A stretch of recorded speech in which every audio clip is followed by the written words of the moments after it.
Olá, amigos! Bem-vindos ao 12º episódio do canal História e Política. No episódio de hoje trataremos acerca da crise dos mísseis de Cuba.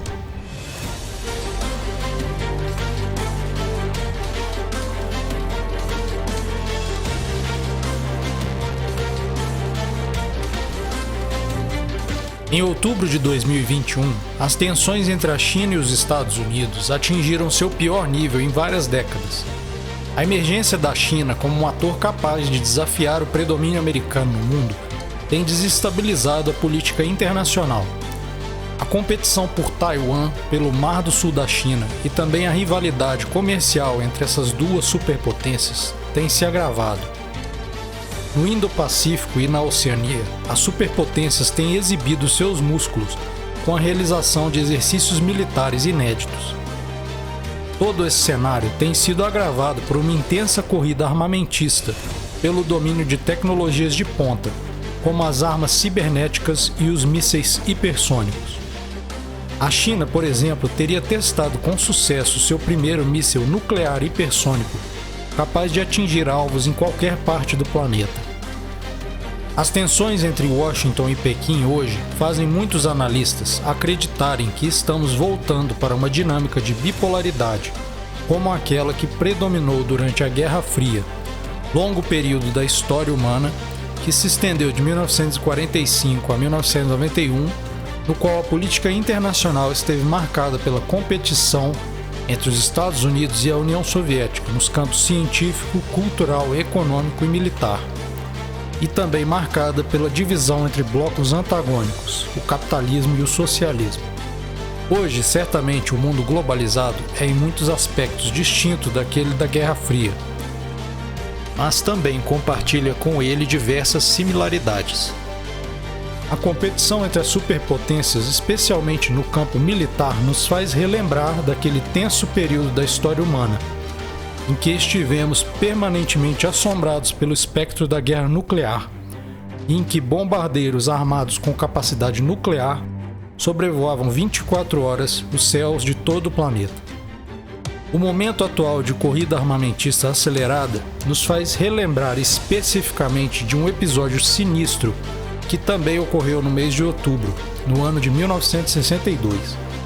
Entre 16 e 28 de outubro de 1962, o mundo chegou muito próximo da aniquilação completa. A alocação por parte da União Soviética de mísseis e aviões de bombardeiro em Cuba gerou uma das crises mais graves da história humana. Por 13 tensos dias, uma guerra nuclear entre Estados Unidos e a União Soviética esteve prestes a eclodir, podendo alterar dramaticamente o curso da humanidade. Tudo começou na manhã do dia 14 de outubro, quando um avião espião U-2, pilotado por Richard Hazer, fez uma missão a Cuba para tirar algumas fotos. O voo de Hazer a Cuba demorou cerca de 5 horas. Às 7h30 da manhã, ele começou sua missão de reconhecimento, aproximando-se de Cuba pelo sul. O avião U-2 voava a cerca de 21 mil metros na camada mais exterior da atmosfera, para evitar ser detectado. Após 6 minutos e 928 fotos, Hazer saiu do espaço aéreo cubano. No dia seguinte, 15 de outubro, o analista de imagens da CIA, Dino Brugioni, descobriu, analisando as imagens aéreas no microestereoscópio, a existência dos mísseis soviéticos em Cuba, comunicando com urgência a descoberta ao presidente dos Estados Unidos, então John F. Kennedy. As fotografias mostravam mísseis R-12, também conhecidos como SS-4, cujo alcance máximo era de mais de 4.000 quilômetros, capazes de atingir praticamente todo o território dos Estados Unidos, desde Miami na costa leste até São Francisco na costa oeste. O alcance dos mísseis chegava ao Peru, na América Latina, tornando a capital Washington vulnerável a qualquer ataque.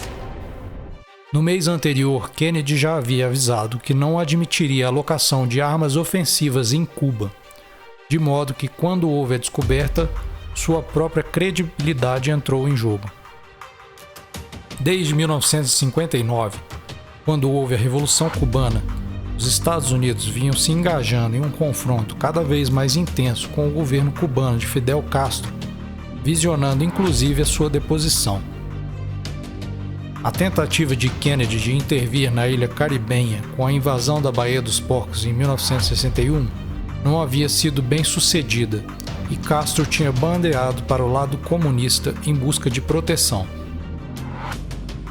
Logo após a descoberta dos mísseis, Kennedy reuniu o seu mais alto grupo de assessores. A União Soviética nunca havia colocado mísseis nucleares fora de seu território. Os órgãos de inteligência dos Estados Unidos consideravam a colocação como improvável, de modo que foi uma surpresa descoberta. A aposta de Khrushchev era parte de um jogo maior. Khrushchev queria que Berlim Ocidental, controlada pelos americanos, britânicos e franceses, fosse inserida na órbita de poder soviética. Uma vez que a presença dos mísseis em Cuba fosse descoberta, a sua retirada poderia ser item de barganha entre Estados Unidos e União Soviética, podendo o primeiro-ministro soviético demandar a saída dos aliados ocidentais de Berlim Ocidental. Dado que Berlim era mais estratégico do que Cuba, a troca seria uma vitória para Moscou. Khrushchev, então, após uma visita à Bulgária em maio, havia decidido enviar secretamente por via marítima mísseis de médio alcance, 40 mil homens e cerca de 100 ogivas nucleares táticas a Cuba. A ideia de Khrushchev foi discutida com seus analistas políticos mais próximos, Anastas Mikoyan e Andrei Gromyko, e depois aprovada pelo Presídium em Moscou. A ideia era colocar em Cuba, na porta dos Estados Unidos, 3 regimentos de mísseis R-12 e 2 regimentos de mísseis R-14. A ideia de Khrushchev era anunciar a presença dos mísseis em Cuba em novembro daquele ano como um grande trunfo político, buscando então um acordo com os Estados Unidos.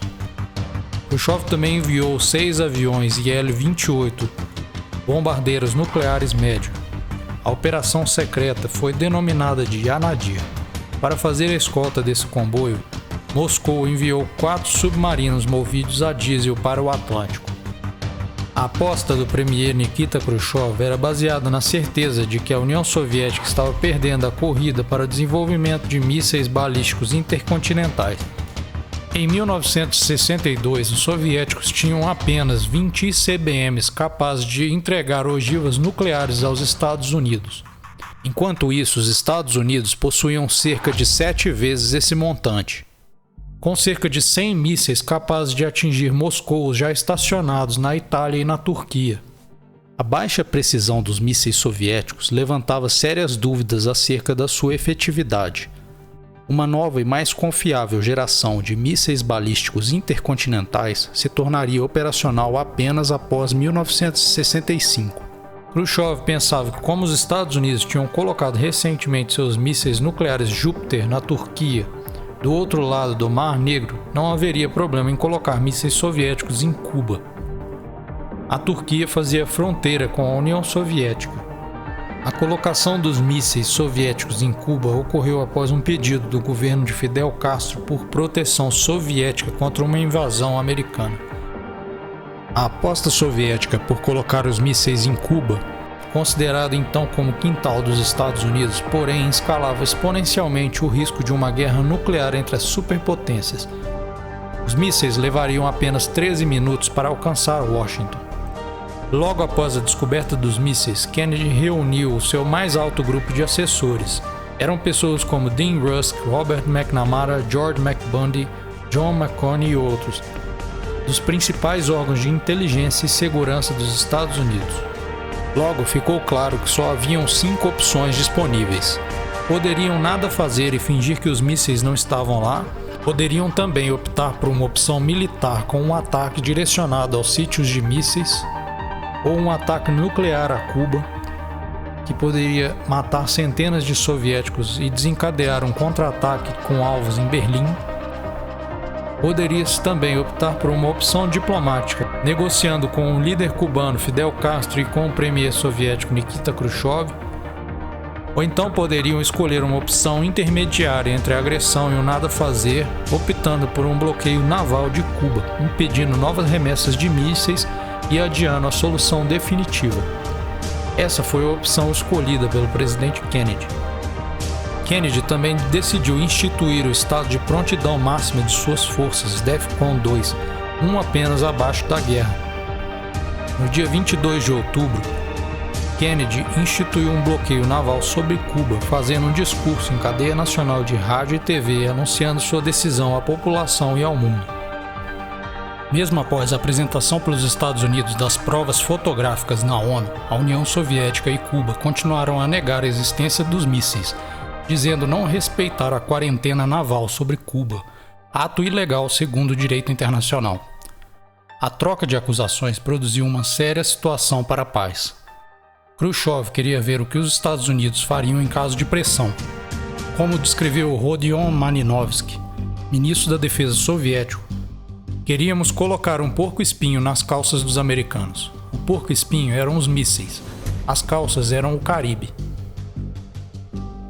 Kennedy considerava a presença dos mísseis em Cuba não somente um risco militar, como também um risco político. O partido do presidente iria disputar brevemente as eleições legislativas. Caso os mísseis continuassem, Kennedy ele próprio poderia ter sofrido um impeachment. Nesse perigoso jogo, qualquer erro de cálculo poderia deflagrar a Terceira Guerra Mundial. No dia 26 de outubro, Castro escreveu em uma carta que considerava a invasão americana iminente, aconselhando Khrushchev a realizar um ataque nuclear preventivo aos Estados Unidos.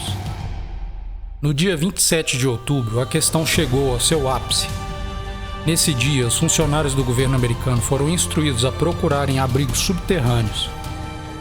O oficial da CIA, Dino Brugione, o mesmo que havia descoberto os mísseis em Cuba, escreveu à sua esposa uma carta de despedida, instruindo-a a abrir apenas quando ele ordenasse.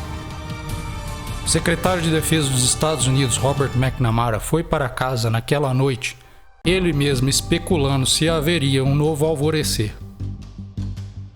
Finalmente, no dia 28 de outubro, talvez antevendo um ataque americano a Cuba, o líder russo Nikita Khrushchev concordou em desmobilizar todos os mísseis colocados em Cuba, pondo fim à iminente ameaça de guerra nuclear. Nesses tensos dias, diversos foram os incidentes que quase desencadearam uma guerra nuclear, mesmo sem a anuência dos líderes de ambas as nações, alguns dos quais só vieram a ser conhecidos anos depois. Os militares americanos queriam uma invasão a Cuba para garantir que todos os mísseis fossem destruídos.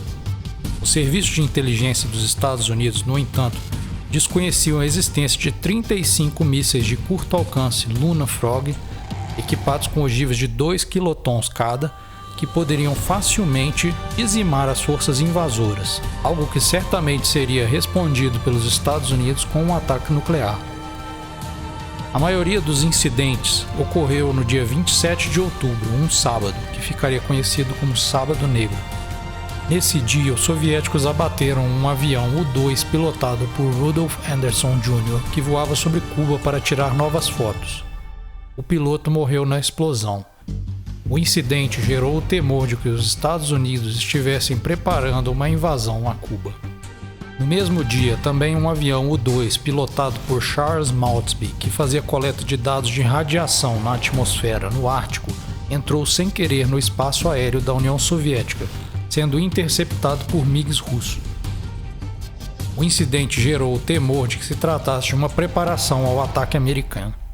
Outro incidente foi o que ocorreu com o submarino soviético B-59, que, perseguido e encurralado por destroyers americanos e sem comunicação com Moscou há mais de 24 horas, quase disparou um torpedo nuclear, acreditando que a guerra já havia começado. Caso qualquer um desses incidentes tivesse saído do controle, o conflito nuclear ocorreria. A questão cubana só foi encerrada a 20 de novembro de 1962, quando a União Soviética removeu todos os mísseis e os aviões de bombardeio leve de Cuba, e os Estados Unidos encerraram seu bloqueio naval.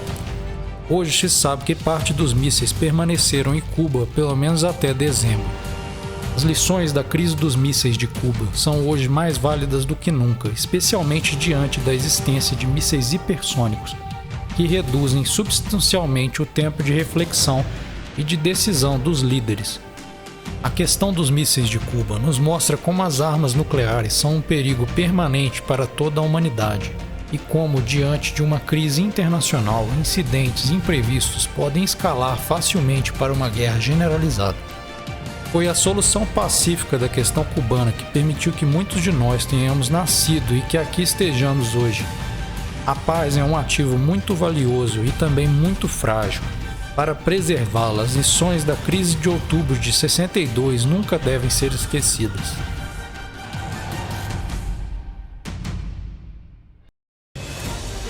Obrigado por assistir.